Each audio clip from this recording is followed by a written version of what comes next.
So hello everyone, और आज का ये इंटरव्यू होने जा रहा है मिस्टर एनपी सिंह ग्रोवर जी के साथ में। और ये जो है, सबसे पहले मैं आपको बताना चाहूँगी इनके बारे में। लखनऊ में हमारी 7 to 8 ग्लेन गैलरीज़ हैं जो ग्रोवर साहब ओन करते हैं, जिसमें आपकी 7 गैलरीज़ हैं यानी स्टोर्स हैं, और एक हमारी एक्सपीरियंस वैन है जो कि पोर्टेबल है, लखनऊ के अलग अलग लोकेशंस को कवर करती है। सो आपने जो अपना बिज़नेस स्टार्ट किया, how it begin at that particular time? पहला बिज़नेस आपका मतलब ग्लेन का ही था? नहीं, पहले हम किचन अप्लायंसेस के पहले भी वो तो पापा का बिज़नेस था साइकिल वगैरह का, लेकिन बिज़नेस में जब किचन अप्लायंसेस का काम मैंने शुरू किया है तो उसके पहले तो खैर हम लोग रिपेयरिंग की काम करते थे, प्रेशर कुकर की रिपेयरिंग, और इसमें उससे शुरू किया था। 95 में हमने 94 में हमने किचन अप्लायंसेस का काम शुरू किया, नया सामान बेचना शुरू किया। तो खांडा साहब हमारे पहले इनालसा कंपनी में थे, तो इनालसा के हम अप्लायंसेस बेचते थे। फिर बाद में इन्होंने ग्लेन बनाई तो फिर मैंने ग्लेन बेचना शुरू कर दिया। अच्छा, तो आप वहीं पे मिस्टर अजय जी से मिले एंड आपका एसोसिएशन वहीं पे ही स्टार्ट हुआ ग्लेन के साथ में? एसोसिएशन तो खांडा साहब के साथ तो 95 में शुरू हो गया था जब इनालसा में थे, लेकिन ग्लेन में 2000 के 99 या 2000 में हमने इनके साथ काम शुरू किया 99 में। नाइस। तो मुझे जानना था कि अब नेक्स्ट क्वेश्चन में कि आपका क्या चैलेंजेस उस समय पे थे, मतलब what were the challenges you faced back then on the very early days of this particular business and Glen? Actually जो शुरू में कोई भी ब्रांड, जब हम लोग कोई भी ब्रांड नया होता है तो उसमें चैलेंजेस आते हैं कि शुरू में एक्सेप्टेंस मार्केट में बड़ी कम होती है, तो मेहनत करनी पड़ती है। मार्केट वही जो और ब्रांड के साथ होता है हमारे साथ भी हुआ, हमने भी उतनी मेहनत करी। शुरू में पहले माल रखते नहीं थे, डीलर्स बड़ी मुश्किल से कन्विंस किया, माल बेचा धीरे धीरे, लेकिन लेटर ऑन मैंने ये समझ लिया था बहुत करते करते कि ये ऐसे इसकी सेल नहीं बढ़ाई जा सकती है डीलर्स के यहाँ जब तक हम लोग खुद अपने एक रिटेल आउटलेट ना खोलें। तो फिर हमने सबसे पहला रिटेल आउटलेट 2007 में खोला गोमती नगर में, और उससे हमको बड़ा अच्छा रिस्पांस मिला। और उसके 2007 से 2011 तक 4 साल हमने उसको चलाया और सीखा कि कैसे स्टोर चलाते हैं, क्योंकि गैलरी में बिजनेस में पहली बार आए थे, तो 4 साल लग गए सीखने में। तो फिर 2011 में हमने दूसरा स्टोर डाला, फिर 2012 में हमने आलमबाग में खोल दी। तो 3 स्टोर हमने लगातार, एक 7 में खोला, फिर 11 में खोला, फिर 12 में खोला। फिर उसके बाद हमने 2018 में खोली एक हेवर्ट रोड पे। सो मेरा अगला क्वेश्चन है कि आपको ग्लेन में क्या पसंद आया, what you like back then in Glen, कि आपने फिर डिसाइड किया कि I should go with Glen only, I should go ahead with this particular? बड़ी ऑनेस्ट कंपनी है ये, बहुत कमिटेड कंपनी है। कभी भी ऐसा नहीं हुआ इन्होंने कुछ कमिट किया और गलत हुआ। बड़ी कमिटेड है, बड़े ऑनेस्ट हो।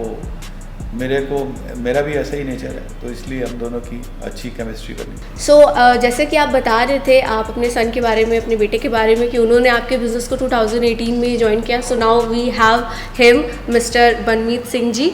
सो नाउ सर टेल मी, आपका क्या एक्सपीरियंस था एक्सपीरियंस वैन को लेकर के, एंड 2018 सबसे पहले जब आपने ज्वाइन किया बिज़नेस को, all together it was something different, या आप देखते आ रहे थे तो आपको मतलब आइडिया था हाउ दिस बिजनेस रन, और what should I do, what will be my contribution in the same? उस टाइम मेरा सबसे बड़ा एम ये था कि फुटफॉल कैसे बढ़ाएं गैलरीज पे, क्योंकि डीलर नेटवर्क पे जो आ रहा था वो आ ही रहा था, लेकिन फुटफॉल जनरेशन भी बहुत इंपॉर्टेंट है। तो ऐसे क्या है कि एक जगह गैलरी खोल के आपको वहीं बैठना है, कस्टमर का आपको वेट करना है। तो एक ऐसा कंसेप्ट, एक ऐसा प्रयोग हम लोगों ने किया, एक वैन पे सारा डिस्प्ले लगा के, फेमस पार्क्स हो गए या कोई बिल्डिंग सोसाइटी जो नई बन रही है वहाँ पे उसके पास लगाने का। तो वहाँ के आसपास के जितने भी रेजिडेंट या कोई भी अर्ली मॉर्निंग वॉकर्स आके इंक्वायरी कर रहे, इंक्वायरी करी, चीज़ देखी, इनोवेट मतलब एक अच्छी चीज़ देखने को मिली उनको, प्रोडक्ट सड़क पे देखने को मिला, तो एक लीड जनरेट हुई। वहाँ से लीड जनरेशन के बाद फिर हमारी सेल्स टीम ने उसको मैच्योर किया। तो बाकी अचीवमेंट्स की बात करें तो एक दुकान से 8 दुकानें हो गई जी। इतने बड़ा अचीवमेंट क्या हो, इससे बड़ा क्या हो सकता है। आज ये 8वीं गैलरी है 2024 में जो खोली है, जी, उसी में बैठे हैं हम लोग। ये हमने फरवरी में ही तो खोली है, मार्च में हम लोग हैं जी, फरवरी में हमने खोली है। बाकी अचीवमेंट हम लोग अपने जो कंपनी की तरफ से we won the best service centre award in 2017-18 and for this van concept we won idea of the year award in 2021। तो ऐसे करके 3-4 अचीवमेंट्स हैं, बाकी गैलरीज तो अपने सामने सेल्फ एक्सप्लेनेटरी ही। राइट, सो ये एक अच्छा आपने आइडिया उस समय पे निकाला है जिससे आप क्या कहते हैं काफ़ी सारे बेनिफिट्स मिले आपकी और ब्रांचेस के लिए भी। तो कुछ भी चीज़ जब नई स्टार्ट करते हैं तो उसके एडवांटेजेस तो आपने मुझे बताया होते ही होते हैं, कुछ ऐसा होता है जो चैलेंजेस भी आते हैं बिजनेस में, कुछ नया वेंचर को खोलने में। तो व्हाट वाज दोज चैलेंजेस?